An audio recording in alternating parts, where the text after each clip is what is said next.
오늘 우리가 함께 은혜 받을 하나님의 말씀을 봉독하겠습니다. 빌립보서 1장 9절에서 11절까지의 말씀입니다.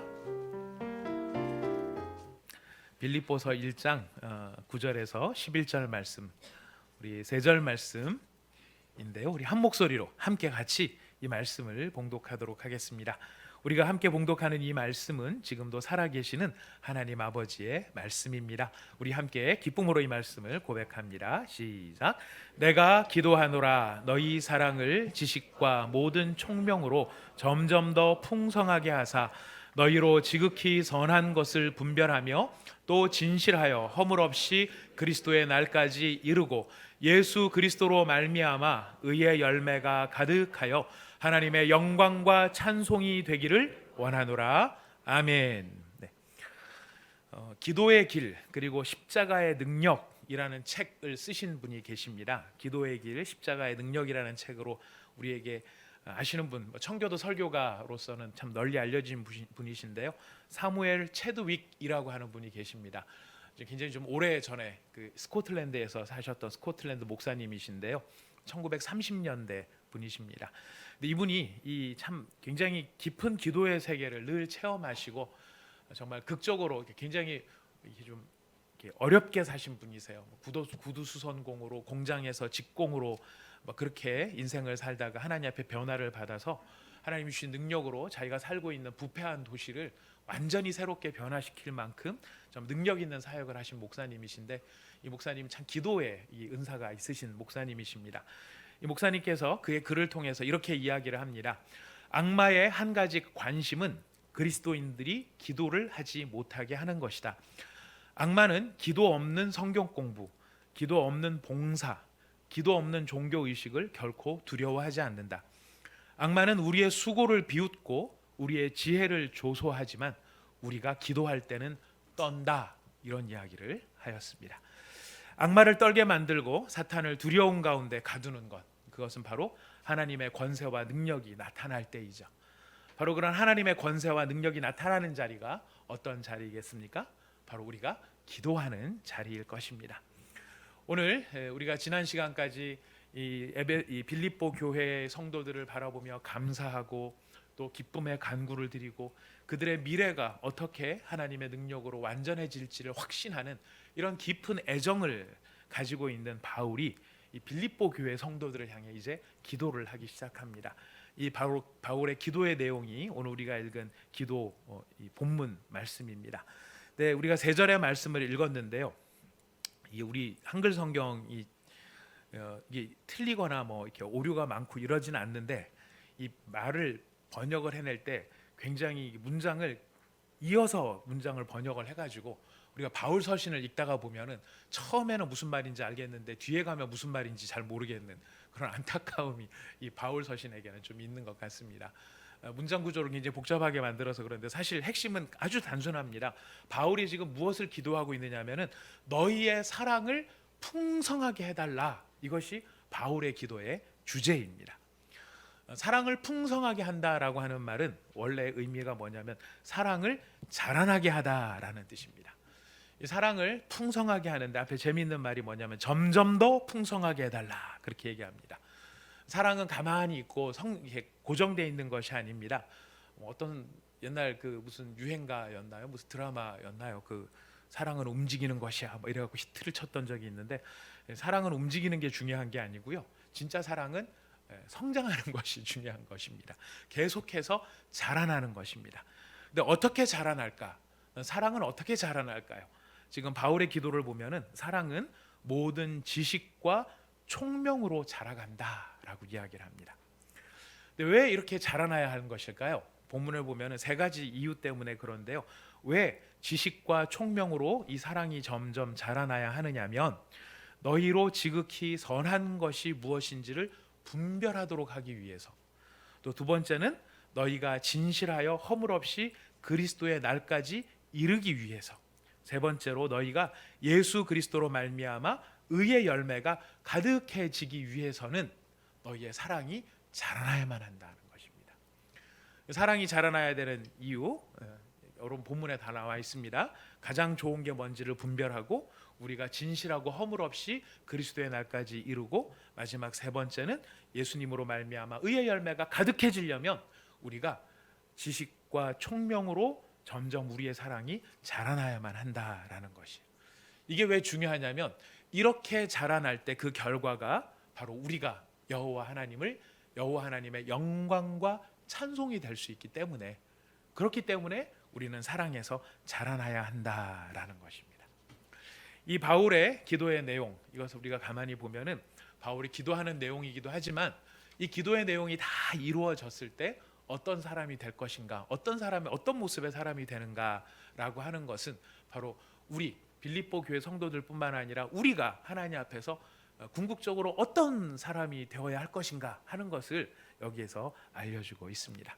이제 우리 큰 이제 얼개를 그리셨으니까요. 이 얼개가 갖고 있는 의미를 우리가 살펴보면서 지금 우리 이 시대에 우리에게 주신 하나님의 뜻을 우리가 깨닫기를 원합니다. 여러분, 기도는 너무 잘 아시겠지만 하나님을 인격적으로 경험하는 시간이 바로 기도의 시간입니다. 우리의 삶이 힘들고 피곤하며 지쳤을 때 여러분 다 아시죠? 새로운 힘을 공급받는 시간이 언제입니까? 바로 기도의 시간입니다. 기도의 시간은요, 하나님의 뜻을 깨닫는 지혜와 믿음을 우리에게 갖게 하는 것이 바로 이 기도의 시간입니다. 그래서 그리스도인들이 기도 없이 믿음 생활을 할 수 있다라고 생각한다면 사실 그것만큼 어리석은 게 없습니다.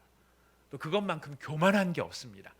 기도하지 않고 내가 이 일을 할 수 있다, 기도하지 않고도 내가 믿음 생활을 할 수 있다, 이렇게 생각하는 게 왜 어리석고 교만한 일이냐면요, 기도하지 않는다는 것은 무슨 뜻이냐면 결국 하나님의 도우심과 하나님의 인도하심이 없어도 내 힘으로 다 할 수 있다, 바로 이런 뜻이, 이런 모습이 무엇이냐면 기도하지 않는 모습으로 나타나는 것이. 여러분, 진짜 우리가 기도가 필요하다 그래도 기도해야지 하다가도 기도를 못 하는데요, 언제 진짜 기도를 하게 되죠? 정말 급하면 기도를 하게 되죠. 그땐 저절로 기도가 나와요. 진짜 죽을 것 같으면 진짜 기도가 나와요. 무슨 얘기입니까? 하나님의 도우심, 하나님의 인도하심이 없이는 우리가 살아갈 수 없기 때문에 그렇다는 거예요. 근데 그때만 기도가 필요한 게 아니라 사실 우리의 일상의 모든 신앙인의 삶을 위해서는 바로 이 기도가 이렇게 중요한 의미를 담고 있습니다. 바울은 지금 이 빌립보 교회를 향해서 자신이 어떻게 빌립보 교인들을 위해서 기도하는지 기도의 내용을 써서 지금 보내고 있는데요. 왜 이런 기도를 하고 있을까? 빌립보 교회가 그렇지 않아도 사실은 다른 교회보다 사랑이 참 많은 교회인데도 불구하고 지금 바울의 기도의 내용을 보면 너희의 사랑이 더 풍성해지기를 원한다라고 기도를 하고 있거든요. 왜 이런 기도를 하고 있을까? 분명히 이유가 있을 것입니다. 아무 이유 없이 이렇게 미사역으로 너희 사랑이 더 풍성해지면 좋겠어, 이렇게 미사역으로 하는 기도는 아닐 것이고요. 굉장히 중요한 어떤 의미가, 상황이, 어떤 배경이 있기 때문에 바울은 이렇게 기도를 하는 것입니다. 빌립보 교회 성도들이 이 바울의 편지를 받을 당시의 상황은요, 지금 빌립보 교회에 두 가지 큰 문제가 지금 그들 앞에 놓여져 있었습니다. 첫 번째는 박해였습니다. 로마 제국의 박해. 지금 이 편지를 쓸 때가 AD 한 60년경쯤이기 때문에 60년경이면 64년쯤에 이 네로 황제의 어떤 박해가 절정에 이르게 되거든요. 그 분위기가 쭉 이어져가는, 그러니까 뭐 박해가 어느 날 갑자기 저것들 다 잡아 죽여 이렇게 나타나는 게 아니고 뭔가 이렇게 마치 어둠 속에 큰 물결이 일렁하듯이 분위기가 잡혀가는 거거든요. 저것들 위험해, 조심해야 되는데 가만두면 안 되겠어, 뭐 이런 아주 일렁일렁거리는 분위기가 이렇게 형성이 됩니다. 그러다가 어느 시점에 이르렀을 때 저것들 다 죽여야 되겠다, 이렇게 일시적인 박해가 쓰나미처럼 몰려오게 되는 것이죠.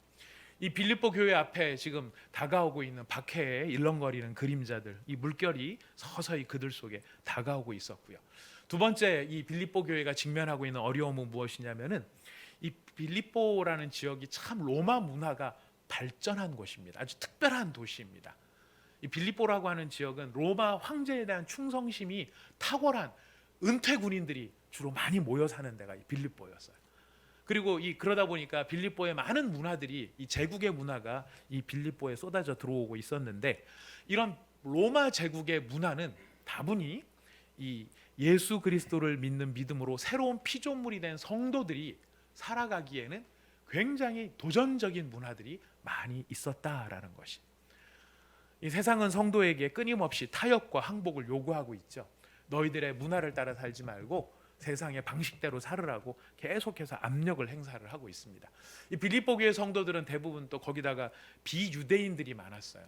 유대인들이 많이 있었다면은 그들이 구약 성경의 가르침이 머릿속에 익숙하기 때문에 로마의 문화에 대해서 이렇게 이건 하나님이 기뻐하시지 않는 거야. 이걸 대번에 분별하면서 그래도 저항할 수 있는 힘이 있는데, 이 빌립보 원래 그 문화 속에서 살던 사람들이 되다 보니까 이 예수님을 믿기는 했지만은 자신들이 살아가는 삶의 문화가 어떻게 하나님의 말씀과 충돌을 일으키는지, 하나님이 기뻐하시지 않는지, 이런 것들을 쉽게 분간해낼 수 없는 상황 속에 그들이 놓여 있었다는 것입니다.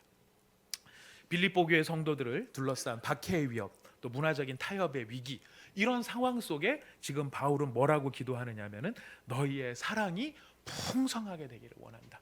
너희의 사랑이 풍성하게 되기를 원한다. 뭐 박해가 없이 지나가게 해달라든가, 박해를 일으키는 자들을 어떻게 처리를 해달라든가, 뭐 이렇게 얘기를 하지 않습니다.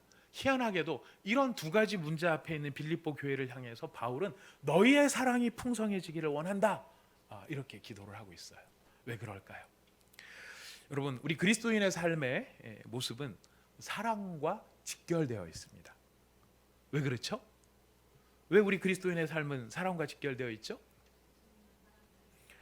성경이 분명히 얘기하고 있습니다. 요한이, 모든 사도들이 얘기합니다. 하나님은 사랑이시라. 하나님은 사랑이시라.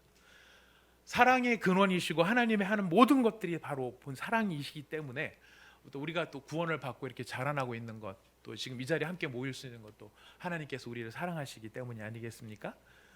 사랑 자체이신 하나님의 자녀가 되었고요, 하나님의 사랑의 현현, 발현이신 우리 예수님을 따르는 제자가 되었고요, 그 사랑이 나를 향하고 우리 모두를 향한 사랑이라는 걸 깨닫게 해주시는 성령님이 우리 안에 내주하고 계세요. 그렇게 하시는 이유가 뭘까요? 삼위일체 하나님께서 그렇게 우리 가운데 사랑으로 푹 이렇게 잠기게 하시는 이유는 바로 우리가 어떤 사람이 되게 하시기 위해서입니까? 그렇죠. 사랑 안에서 행하는 사람이 되기를 원하시기 때문에 그런 것입니다. 그래서 우리의 신앙의 성숙도는 무엇과 비례하느냐면은 우리의 사랑의 자라남과 완전히 똑같이 비례한다라는 것이. 그래서 우리가 하나님의 자녀가 더 자녀로서의 정체성을 알고 더 성숙한 자녀가 될수록, 예수님을 따르는 예수님의 제자로서 더 성숙해질수록, 성령님이 내 안에 계시는 것을 알기 때문에 그 성령님께 더 순종하는 사람이 될수록 우리는 조금씩 사랑 안에서 자라나는 사람이 되는 것이. 그 진짜 크리스찬들은 가만히 보면 우리가 마음속에 한꺼번에 미움이 사라지거나 뭐 그러지는 않아요. 제가 보니까요. 많은 경우에 어느 순간에는 사랑이 막 은혜 받았을 때는 미움이 확 사라져서 다 품을 수 있을 것 같지만, 다 품을 수 있을 것 같이 딱 나가는데 당장 그 사람이 눈에 띄면 우리 울컥하는 게 또 올라오기도 하는 걸 보게 돼요. 이런 걸 보면은 우리가 참 부족하구나, 이런 걸 느끼면서도 또 깨닫는 건 무엇이냐면, 우리도 모르게 조금씩 그 미워했던 사람을 불쌍히 여기게 되기도 하고요, 생각하기 싫었던 사람을 조금씩 용납하게 되기도 하고요, 생각이 다른 사람들을 조금씩 받아들여져 갈 줄 아는 사람으로 자라가게 되는 것을 우리는 본다는 것이, 이런 것이 사랑이 자라는 현상이고 열매일 것입니다. 그러다 보니까 우리가 사실 무얼 기도하고 무얼 소망하든지, 하나님 건강 주세요, 하나님 이 문제를 풀어주세요, 우리 자녀가 잘 되기를 바랍니다, 다 필요한 일들입니다. 우리가 지금 사업하고 있는 사업이 하나님 잘 되기를 원합니다. 이거 다 우리한테 필요한 일들이긴 한데, 이런 여러 가지 기도의 제목들 그 밑에 깔려 있는 동기와 목적이 있습니다. 사실 우리가 봐야 될 건 동기와 목적이거든요. 이 동기와 목적이 무엇이냐면 결국은 우리의 기도를 보면 이런 것들이에요. 하나님, 제가 사랑받는 사람이 되게 해주십시오. 사람들의 인정을 받는 사람이 되게 해주시고, 사람들에게 영향력 있는 사람이 되게 해주십시오. 사실 이런 것이 우리의 밑에 많이 깔려 있다는 것을 우리는 발견하게 됩니다. 그러나 사랑이 점점 자라날수록요, 이런 동기 자체가 변하게 되는데 어떻게 변해갈까요? 사랑 안에서 우리가 조금씩 자라면 우리의 마음의 동기, 기도하는 동기와 기도하는 바람들도요 어떻게 바뀌느냐면, 예전에는 제가 사랑받는 사람이 되게 해주십시오 라고 기도했다면, 하나님 제가 다른 사람을 사랑할 수 있게 도와주십시오. 하나님 사람들의 인정을 받는 사람이 되게 해주십시오. 이렇게 기도했다면 우리는 사랑 안에서 어떻게 변해갑니까? 하나님 다른 사람을 인정하면서 살아갈 수 있는 사람이 되게 해주십시오. 하나님 다른 사람들에게 영향력 있는 사람, 지배하는 사람, 내 말 한마디면은 사람들이 움직일 수 있는 그런 파워를 가진 사람이 되게 해주십시오 라고 우리가 동기를 가지고 있었다면 사랑 안에서 우리는 어떻게 변하게 됩니까? 하나님 다른 사람들의 말을 들을 줄 알고 존중할 줄 알고 따르는 사람이 되게 해주십시오 라고 변화되어져 간다는 것입니다. 이해받기보다는 이해하고 용서받기보다는 용서하고 사랑받기보다는 사랑하기를 원하는 그런 사람의 기도문, 누구의 기도입니까? 프란체스코의 기도이죠. 근데 이런 기도가 우리가 흉내내는 기도가 아니라 진짜 내가 원하는 기도가 되어져 간다는 것이에요. 무엇 안에서요? 사랑 안에서. 사랑 안에서. 왜 이런 기도가 필요했을까요? 왜 이런 사랑의 기도를, 사랑의 풍성함을 바울은 빌립보 교회를 위해서 했을까요?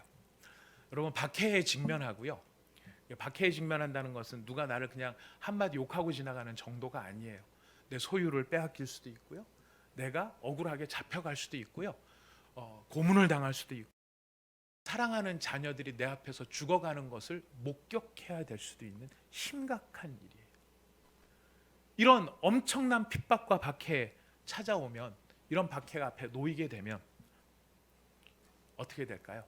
그것을 바라보고 있는 성도의 마음에 가장 심각한 문제가 생기는데 어떤 문제가 생길까요? 사랑이 식어진다는 거예요. 사랑이 쪼그라든다는 거예요. 근데 역설적이게도 그런 박해를 이겨내고 그런 문화적인 압박을 견딜 수 있게 만드는 힘이 어디에서 나타나느냐? 결국은 사랑이 자라나야만, 그 사랑이 성장해야만, 그 사랑이 풍성해져야만 우리 앞에 다가오는 모든 핍박과 환난과 어려움과 문화적인 압박들을 오히려 거꾸로 견뎌나갈 수 있고 이겨나갈 수 있게 된다는 것이. 여러분 그런 사랑은 어떤 사랑을 말하는 걸까요? 이런 사랑의 풍성함을 지금 바울이 기도하고 있는데 우리의 오해를 줄이기 위해 바울이 좀 더 정확하게 이야기합니다. 이런 사랑이 풍성해져야 되는데 이런 사랑이 무엇 안에서 자라나는가? 지식과 총명 안에서 자라간다라고 이야기해요. 이 지식이라는 말은 무슨 뜻이냐면은 에피그노시스라고 하는 말인데, 에피라고 하는 말은 그노시스라는 말이 원래 지식이라는 말이에요. 영지주의라는 말이 여기서 나오거든요. 그노시즘, 노시즘 이런 말로 나타나는데, 이 그노시스라고 하는 지식이라는 말 앞에 에피라는 말이 붙어서 충만한 지식을 의미해요. 근데 이 충만한 지식은 성경에 보면은 어떤 걸 가리킬 때 쓰느냐면 하나님에 대한 지식을 가리킬 때 바로 이 에피그노시스라는 말을 쓰는 거예요.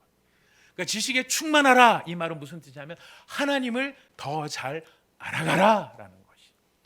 하나님에 대한 지식이 많아질수록, 하나님을 아는 마음이 커질수록, 하나님의 성품과 하나님의 뜻을 깨닫는 지식이 커져갈수록 우리 안에 성경이 요구하는 참된 지식이 자라난다라는 것이. 우리는 사랑이 자라난다 그러면은 세상에서 흔히 말하는 그런 사랑을 생각하기 쉽지만은 지금 바울은 무슨 얘기를 하냐면 하나님 안에서의 사랑, 하나님을 향한 사랑, 하나님의 사랑을 닮은 사랑, 바로 이런 사랑이 우리한테 자라가야 된다라고 하는 것을 이야기해 주십니다. 우리는 하나님의 사랑이 어떤 사랑인지 잘 알고 있어요. 하나님의 사랑은 어떤 사랑으로 나타납니까? 하나님의 사랑은요, 여러 가지 모습이 있지만 짧게 세 가지 말씀드립니다. 하나님의 사랑은 첫 번째 주시는 사랑이에요. 하나님께서 어떻게 주셨습니까? 하나님이 세상을 이처럼 사랑하사 독생자를 주셨다라고 되어 있어요. 하나님의 사랑은요, 하나님이 원하시는, 추구하시는 사랑은 주시는 사랑이에요. 두 번째, 하나님의 사랑은 용서와 희생함이에요. 무엇을 통해 나타나셨습니까? 십자가를 지시고 십자가에서 죽으심으로 용서함과 희생하심으로 나타난 사랑이에요. 마지막으로 하나님의 사랑은요, 포기하지 않고 완전히 이루시는 것이 하나님의 사랑이에요. 하나님께서 예수님이 포기하지 않는다는 걸 뭐를 통해 보여주셨습니까? 우리 몇 주 전에 제가 세족식에 대해서 말씀을 드렸습니다. 세족식은 봉사의 의미가 아니고 다 나를 버리고 또 도망가고 떠나갈 너희들이지만은 이 참 배은망덕한 그 제자들의 발을 씻겨 주신 그 의미에는 너희들이 나를 배반하고 떠나간다 할지라도 너희들은 어떤 사람이 될 것이다? 예수님과 같이 하나님의 뜻에 순종하며 하나님의 영광을 나타내는 사람이 될 것이다. 그 예수님의 비전의 선포가 무엇이었습니까? 세족식이었다. 버리고 도망갈 사람인 줄 뻔히 알면서도 그들의 발을 씻겨주시는 바로 이것은 너희들이 도망가? 절대 나는 포기하지 않아. 너희들이 나를 배신해? 가슴은 아프겠지만 그렇다고 내가 이 일을 포기하지는 않아. 하나님의 사랑은 바로 이렇게 세 가지로 나타나는 사랑이었습니다. 주시는 사랑이었고요, 용서함과 희생의 사랑이었고요, 또 포기하지 않고 완전히 이루시는 사랑이었어요. 이것이 하나님의 사랑이요 하나님의 마음이라는 것을 더 깊이 깨닫고 알게 될 때에 핍박을 견디고 박해를 견디고 환난을 견디고 문화적인 압박을 견뎌낼 수 있는 힘이 빌립보 교회 성도들에게 자라날 수 있기 때문이었습니다. 우리는 많은 경우에 사랑을 아까도 말씀드렸지만 감정적인 부분으로 늘 생각을 해요. 감정의 깊이의 정도가 사랑의 깊이라고 생각해요. 죽고 못 살아. 이 젊은 사람들의 사랑과 이 결혼 생활을 오래 하신 부부들의 사랑이 다르죠. 어떤 목사님이 이렇게 비유를 하셨어요. 똑같은 사랑을 이야기하고 이렇게 보면 사랑을 보면 젊은이들의 사랑이 막 더 화끈하고 막 끝내주는 사랑 같이 열정적인 사랑처럼 보인대요. 근데 이걸 요리로 비유를 하자면 닭을 요리를 하는데 제가 좋아하는 닭이군요. 닭을 요리를 하는데 이 젊은이들의 사랑은 털도 안 뽑고 닭에다가 휘발유를 끼얹고 불 지르는 사랑이라는 거예요. 열정으로 보면 그 같은 사랑이 없다는 거예요. 사랑의 도피 막 이러면서 너랑 함께라면 죽어도 좋아 뭐 이러면서 막 해서 뭐가 있는 것 같은데 여러분 휘발유를 끼얹고 닭에다가 털도 안 뽑고 불을 지르면은 어떻게 될까요? 도망가요? 하나도 안 익어요. 하나도 안 익어요. 그냥 털만 끄슬리는 거지 하나도 안 익어요. 그런데 오랜 세월을 살아오신 연륜 있는 이 어르신들의 사랑은 어떤 사랑이냐면은 이 연탄불 위에 올려놓는 백숙을 고우는 사랑 같은 사랑이라는 거예요. 보면은 이게 연탄불 같이 연탄불 위에 올라가 있으면 이게 끓는지 마는지 보면 그냥 이렇게 그냥 들통 안에 들어 있는 아무 변화가 없는 것 같은 모습이라는 거예요. 하지만 시간이 지나서 나중에 보면은 뼛속 깊숙이까지 국물이 우러나는 사랑, 바로 그런 사랑이라는 거예요. 그런 사랑은 감정이 아니에요. 그렇죠? 감정이 아니에요. 근데 많은 경우에 감정이 식어버리면 우리는 너무너무 막 곤혹스러워합니다. 감정이 식으면. 근데 놀랍게도요. 지금 바울은 뭐라고 말을 하느냐면은 사랑이 자라나려면 사랑이 자라나고 사랑이 성숙해지려면 너희의 감정이 깊어져야 된다. 이렇게 말하지 않아요? 어떻게 말합니까? 너희의 지식이 충만해져야 된다. 너희 지식이 충만해져야 된다. 사랑이 도대체 뭔지, 하나님의 사랑이 무엇인지를 제대로 알 수 있는 지식이 충만해져야 된다라는 것이. 그렇기 때문에 사랑은요, 마음의 느낌이기 이전에 사실은 우리가 깨닫게 된 것, 우리가 알게 된 것들에 대한 의지적인 반응이에요. 근데 감정은 안 땡겨요. 감정은 참 여전히 보기 싫고 미운 마음이 있어요. 그런데 하나님의 마음을 우리가 깨달아 가니까 하나님께서 제자들이 얼마나 꼴보기 싫었을까. 배신하고 떠나갈 인간, 팔아먹을 인간 얼마나 꼴보기 싫으셨을까. 큰 소리만 뻥뻥 치는 이 뻥카쟁이 베드로 얼마나 예수님 입장에서 참 속상하셨을까. 근데 예수님께서는 감정을 따르지 않고 내 사랑의 대상인 이 제자들을 향해 의지의 결단을 내리시는 거죠. 내가 너희의 발을 씻겠다. 내가 너희의 발을 닦아주겠다. 많은 사람들이 감정이 없으면 어떻게 하느냐고 하지만 여러분, 감정이 불필요한 건 아니에요. 죄악은 아닙니다. 하지만 감정은 신뢰할 수 없는 것입니다. 지금 하나님께서는 우리한테 그런 기분과 느낌을 따라가는 것이 아니라 하나님께서 어떻게 하셨는지, 하나님의 마음이 어떤지를 깨달아 아는 지식, 그리고 총명은 무엇이냐면 분별력이에요. 분별력. 바로 그 분별력이 더해질 때 바로 우리가 참된 사랑에 자라날 수 있다라고 이야기를 하는 것입니다. 이 분별력과 이 지식이 어떤 내용이냐면, 예를 들자면 이런 거예요. 여러분, 자식이 원한다고 해서 달라는 대로 사탕을 다 주는 부모가 요즘에 없더라고요. 저희가 우리 사랑하는 우리 주위 아이들한테 제가 인심을 좀 얻기 위해서 이게 사탕으로 유혹을 합니다. 가자, 이제 사탕으로 딱 주려고 합니다. 저는 막 사탕을 줄라 그래요. 근데 사탕을 줄 때 보면 부모님의 눈빛을 한번 싹 보게 되는데, 부모님들은 조금 경계를 하고 계세요. 그래서 보통 어느 정도 크기 전까지는 절대 껍질을 안 까줍니다. 사탕 받았어? 그래, 그래 먹어봐. 어우 비늘 하나 맛도 없지? 아빠 줘. 그러면 싹 가져가세요. 왜냐면 사탕을 많이 먹으면 몸에 안 좋은 줄을 부모님이 아니까요. 우리가 요즘 부모님 참 이렇게 참 선명하십니다. 여러분 이제 이거를 봤을 때 우리가 기억해야 될 게 있습니다. 부모는요 자식의 소원을 들어주는 사람이 부모가 아니에요. 부모는 어떤 사람일까요? 자식을 올바르게 키우는 사람이 부모예요. 부모의 사명은요 자식이 원하는 대로 다 해주면서 그 자식한테 자식을 너무 좋아하니까 막 자식에게 필요한 것들을 막 다 들어. 그래 이거 해 이거 해. 네가 이걸 원해 이거 해 이거 해. 이렇게 해주는 것이 부모가 아니고, 이렇게 해달라는 것을 때로는 안 돼라고 말을 할 수 있는. 왜요? 올바르게 키워야 하는 게 부모니까. 근데 그렇게 하려면 뭐가 필요합니까? 그런 의미에서 분별력이 필요하다는. 이 분별력이 필요하다는 차원에서 보면 사랑은 뭐를 포함하고 있냐면 공의를 포함하고 있다는 것을 우리에게 알려주는 것입니다. 부모가 되었지만 지식도 없고 통찰력이 없으면 자신은 사랑한다고 열심히 사랑하지만 결국은 자녀를 어떤 사람으로 만들까요? 자기 자신밖에 모르는 이기주의자로 만들어버리고 만다라는 것이. 그래서 지금 바울은 기도를 하는 것이에요. 사랑이 풍성해져야 되는데 그 사랑이 지식과 분별력, 총명함으로 넘쳐서 뭐가 옳은 것인지 뭐가 그른 것인지. 자, 그래서 나오는 이야기가 바로 이거죠. 지식과 이 총명으로 풍성해져서 그렇게 해서 무엇을 하는 것입니까? 지극히 선한 것이 무엇인지를 분별하게 해주는 사랑이라는 것이. 지극히 선한 것이 무엇인지. 여기 시험한다라는 말이 있습니다. 시험한다는 말이 참 재미있는 말이에요. 시험한다는 게 무슨 말이냐? 위조지폐를 구별하다 이런 뜻이에요. 옛날에도 위조지폐가 있었나 봐요. 진짜 돈 중에서 가짜를 발견해내는 것이 시험하다라는 뜻이에요. 이게 또 성전에서는 어떤 용어로 쓰였냐면은 제사장이 제물을 구별해내는 단어가 시험하다라는 단어.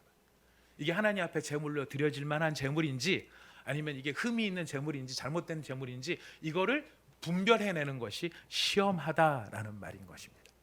바로 이렇게 시험을 통해서, 이런 시험이라는 단어를 통해서 지금 바울이 빌립보 교인들한테 무엇을 요구하느냐면 너희들이 직면해 있는 이 핍박과 문화적인 압박 속에서 우리가 너희들이 진짜 취해야 할 가장 중요한 것이 무엇인지를 분별해낼 수 있는, 그럼 분별해낼 수 있는 지식과 총명에 충만한 사랑, 바로 그것을 기도하고 있는 것이죠.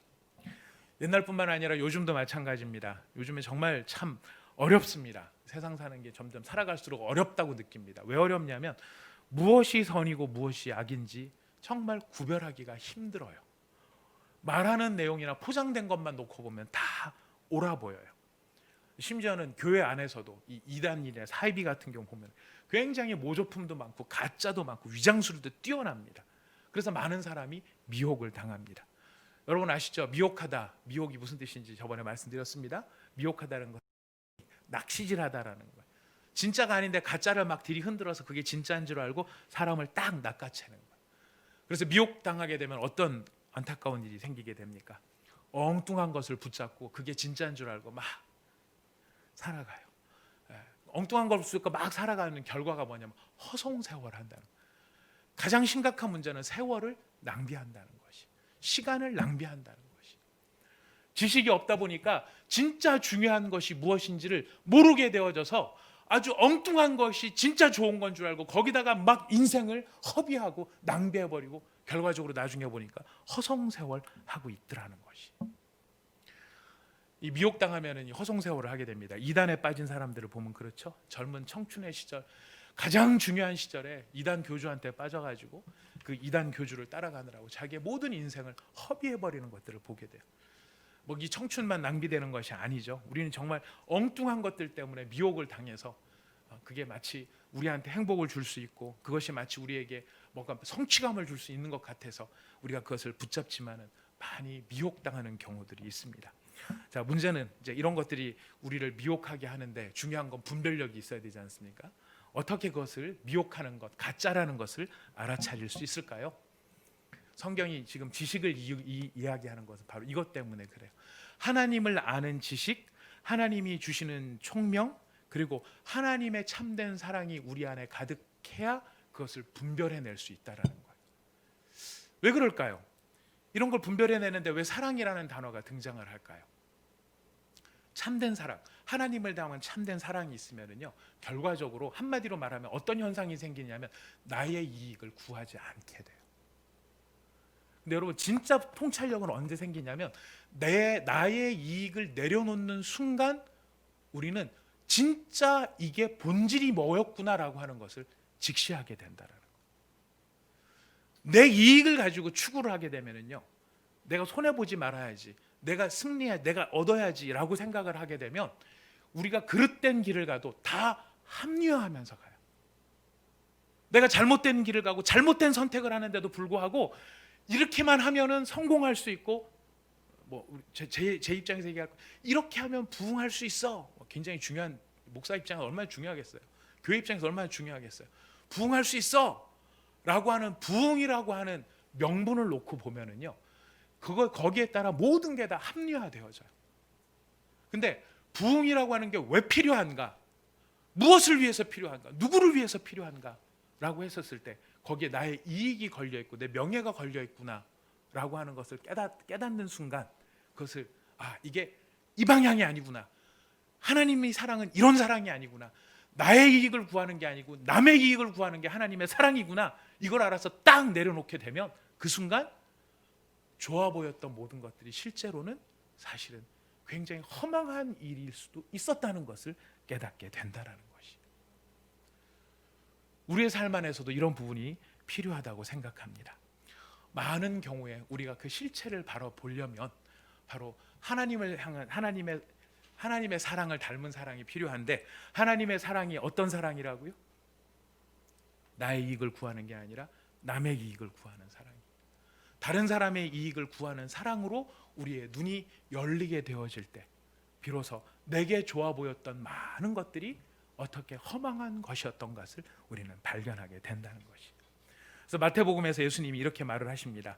마태복음 7장 15절부터 우리 20절 말씀 같이 한번 읽어볼까요? 마태복음 7장 15절부터 20절까지 말씀입니다.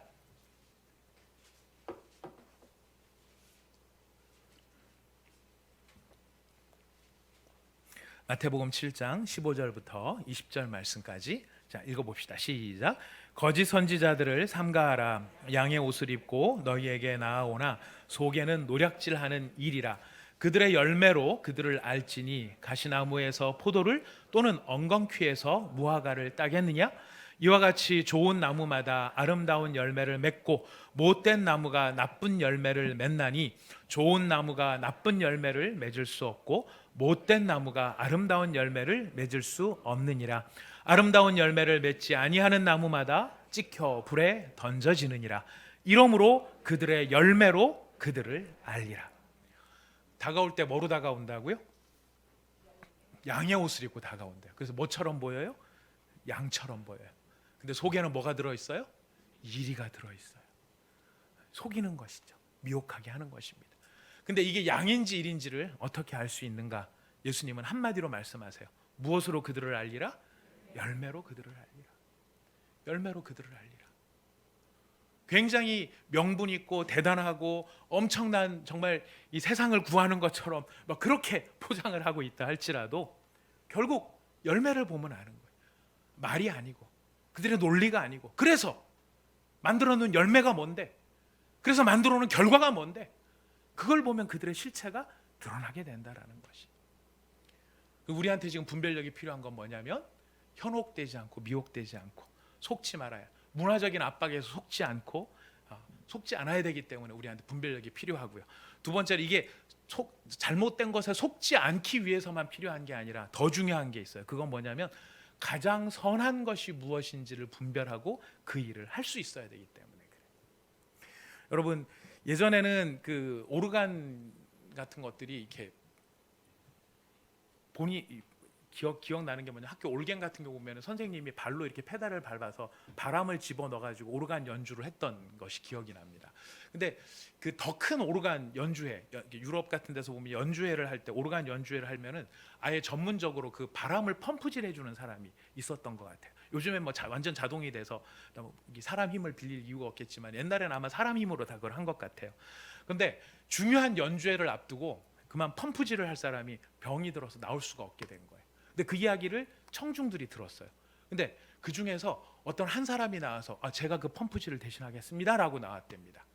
누가 나왔냐면 굉장히 유명한 작곡가, 제가 이 작곡가가 누군지는 못 찾아봤어요. 못 찾아봤는데 곡이 굉장히 명망이 있고 명성 있는 작곡가 한 분이 나오더니 제가 그 일을 좀 펌프질을 좀 해드리겠습니다 이렇게 하고 나왔다는 거예요. 사람들이 의아해하면서 물었죠.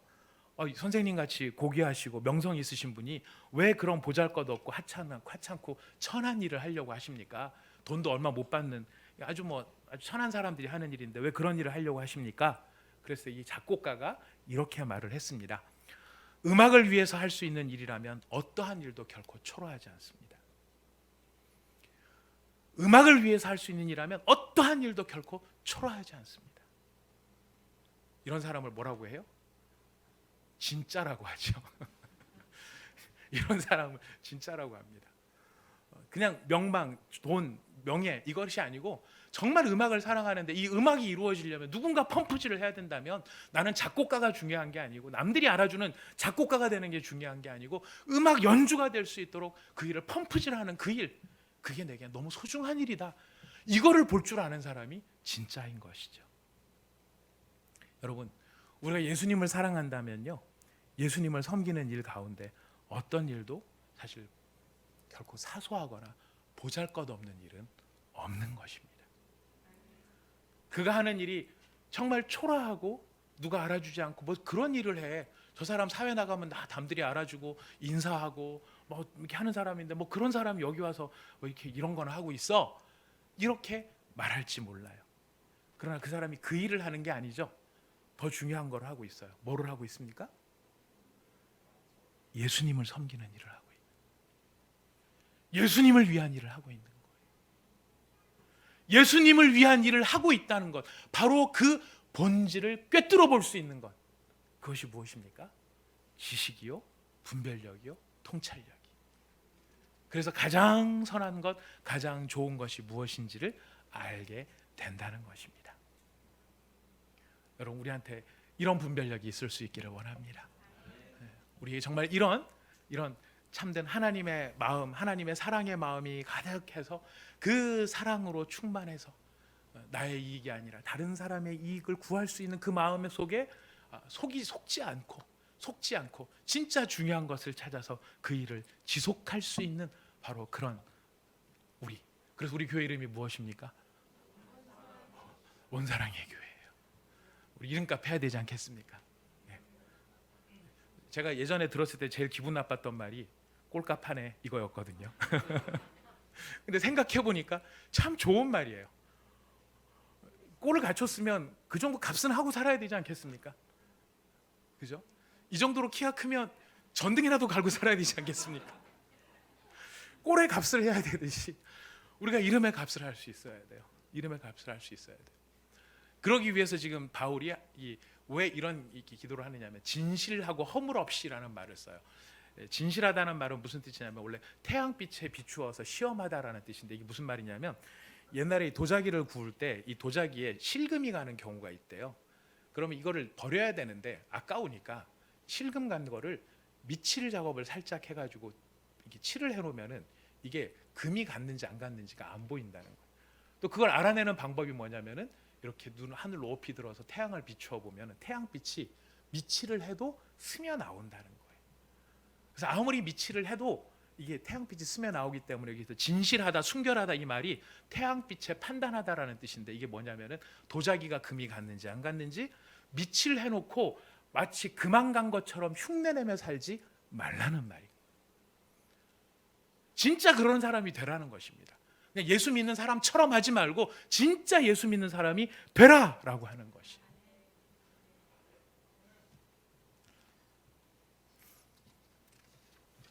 말씀을 정리하도록 하겠습니다. 아직 여러 개 남았는데요. 말씀을 정리해야 될 시간이 다가왔습니다.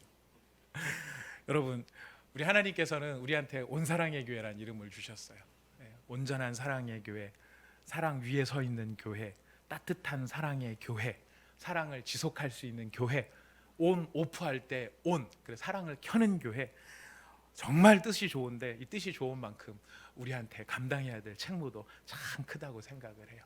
그래서 우리 온사랑의 교회, 참 귀한 교회 이름 우리에게 주신 것처럼 지금 이 빌립보 교회가 들어야 할 이 기도 제목이 오늘 우리한테 필요한 시대를 우리는 살아가고 있습니다. 우리 시대는요, 하나님을 부정하는 시대예요. 하나님을 멸시하는 시대고요, 하나님의 말씀을 따라 사는 것을 우스운 것으로 여기게끔 만드는 시대를 우리가 살아가고 있어요. 그러면서 한편으로는 어떻게 합니까? 우리의 분노를 부추겨요. 우리의 분노를 부추겨. 제가 지난 3일 내내 분노에 사로잡혀 살았어요. 너무 분노에 사로잡혀가지고 너무 맛있는 걸 먹으러 갔는데, 저녁에 우리 남자 제자반 식구들하고 같이 맛있는 걸 먹으러 갔는데 얼굴은 웃는데 마음은 분노가 가득 차 있었어요. 그래서 분노로 막 오리고기를 먹었더니 체했어요. 막 이 분노를 부추기는 시대 속에 막 살아가고 있어요. 그래, 일주일 3일 내내 이 분노 때문에 막 어찌할 바를 몰랐는데 이 말씀을 생각하면서 제가 하나님 앞에 회개하고 깨달은 바가 있어요. 그건 무엇이냐면, 이 분노를 부추기는 세대, 하나님을 멸시하는 세대, 이 세대를 어떻게 승리하며 살아갈 수 있을 것인가? 그것은 한 가지예요. 기도하라라는 것입니다. 무엇을 기도하라는 것일까요? 나의 사랑이 자랄 수 있도록, 우리의 사랑이 자랄 수 있도록. 우리의 사랑을 어떻게 자라게 합니까? 하나님을 아는 참된 지식과 영적 통찰력으로 키워지는 그 사랑으로 풍성해져야 비로소 우리는 이 시대를 이길 수 있고 이 시대에 휘둘리지 않을 수 있게 된다는 것입니다. 무엇이 진짜 선한 것인지, 무엇이 진짜 중요한 것인지, 어떻게 우리의 인생을 허비하지 않고 살아갈 수 있을 것인지, 그것을 깨닫게 해주는 것, 하나님의 사랑으로 성장하는 사랑, 바로 그 사랑이 우리한테 필요한 것입니다. 주 안에서 사랑하는 온사랑의 성도 여러분, 우리의 사랑이 더욱 풍성해지기를 사모하시기를 부탁드립니다. 우리의 사랑이 더욱 자라나기를 여러분 꼭 사모하시는 여러분이 되기를 부탁드립니다. 그래서 우리가 이렇게 기도해야 되겠습니다. 하나님을 아는 지식과 하나님이 주시는 총명함으로 가득한 사랑이 나에게, 우리 가정에게, 우리 교회에 충만하게 하여 주시옵소서. 우리의 기도가 되어야 할 것입니다. 우리가 함께 잠깐 기도하겠습니다. 지금 오늘 주신 말씀을 생각하면서 정말 하나님을 부정하고 하나님의 말씀을 멸시하고 하나님의 말씀을 따라 사는 것을 우스운 것으로 만들고, 그러면서도 한편으로는 우리의 분노를 부추기고 있는 이 시대, 우리 빌립보 교인들과 비슷한 시대를 우리가 살아가고 있습니다. 자, 그러할 때에 성도가 성도로서의 정체성을 잃지 않는 것, 바울은 기도합니다. 너희의 사랑이 풍성해지기를 원한다. 너희의 사랑이 자라날 수 있기를 원한다. 너희의 사랑이 하나님을 아는 지식과 하나님께서 주시는 분별력으로 점점 더 자라나기를 원한다. 그래야 이길 수 있다. 주님, 바로 이 기도가 우리에게 필요한 기도임을 고백합니다. 우리에게 이런 사랑의 풍성함을 주옵소서. 우리 잠시 1, 2분간 기도하도록 하겠습니다. 다 함께 기도합시다. 하나님 아버지, 참으로 감사합니다.